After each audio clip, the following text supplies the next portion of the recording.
पता चला कि रहमत लिल आलमीन को इख्तियार भी है, इसलिए जो रहमत लिल आलमीन है उसके लिए ज़रूरी है वो ज़िंदा भी हो, देख भी रहा हो, सुन भी रहा हो, करीब भी हो, पांच ही सिफ्त इख्तियार भी रखता हो। ये पांच सिफ्तें अल्लाह ने रसूलुल्लाह को अता फरमा कर फिर फरमाया वमा अरसलनाका इल्ला रहमतल लिल आलमीन, महबूब हमने सारे जहानों के लिए तुझे रहमत बना के भेजा, सारे जहानों के लिए रहमत बना के भेजा।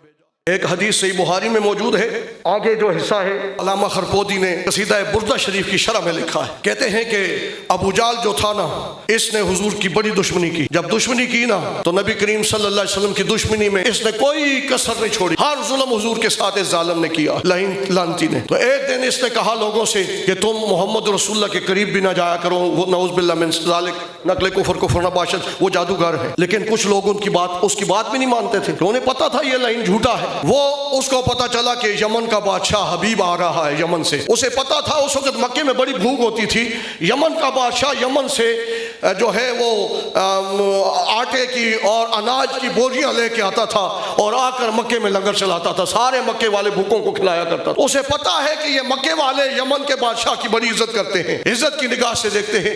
वो दौड़ता हुआ रास्ते में गया और जा करके उसने हबीब यमनी का काफिला रोका, रोक करके ने कहा हबीब यमनी मुझे पता एक नई बात हुई है। कहा क्या बात हुई है?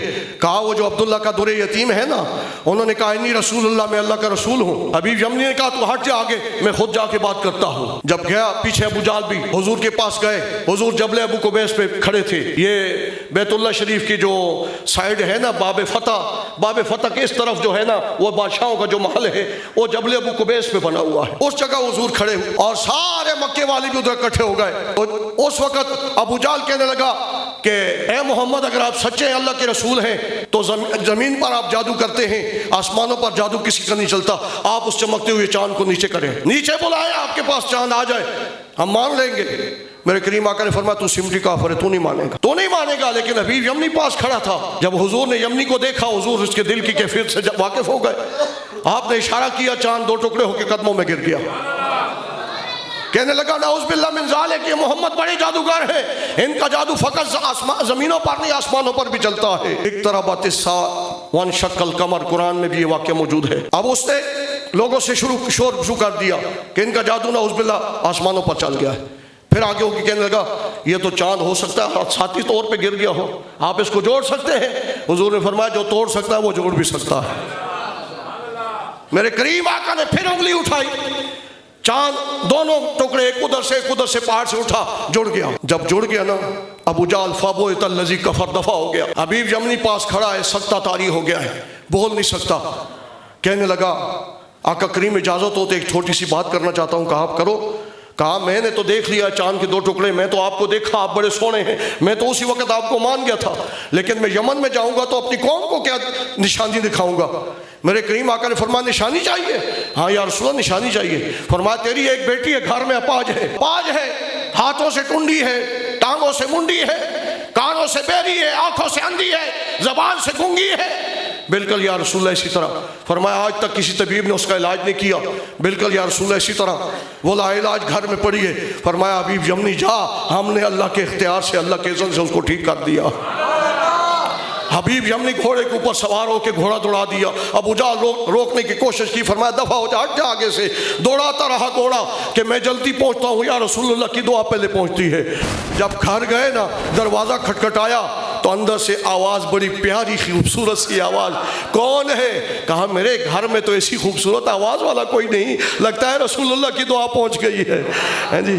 कहा दरवाज़ा खोलो। दरवाज़ा खोला तो हसीना की सरदार खड़ी हैं, खूबसूरत बेटी हैं, आंखें भी सलामत, कान भी सलामत, जबान भी सलामत, हाथ पाँव सलामत, और एक अजीब हसीनों की सरदार है मलका बन के, खूबसूरत खड़ी है सामने। सकता तारी हो गया, ये क्या हो गया? हदो खाल तो मेरी बेटी के हैं, लेकिन इतनी हसीन तो नहीं थी। वो तो अन्नी मुंडी लंगड़ी लूली सब कुछ था, इसमें तो कुछ भी नहीं है। इतनी खूबसूरत ऐसी कैफियत हो तो बंदे पर क्या गुजरती है? एकदम बंदा अजीब सी कैफियत में चला जाता है। ये क्या हो गया? ये ख्वाब देख रहा हूँ या हकीकत है? बस इसी कैफियत में था। बेटी ने कहा अब्बा अब देर न कर। अब्बा कहा ना तो फिर यकीन हो गया। कहा देर न कर। कहा क्या करूं पुत्र, मुझे बता ये होया क्या है? कहने लगे इससे भी तू पूछू ना, होया क्या है? इसे पता चला कि नहीं चला?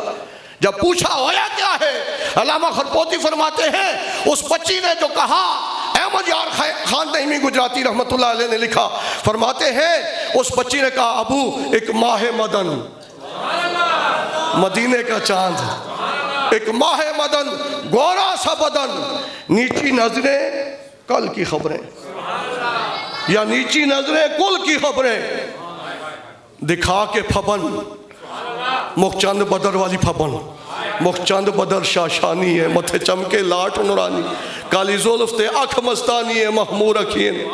अबू दिखा के फबन, सुना के सुखन कुरान, सुना के सुखन, मोरा फूक गया सब तन मन धन,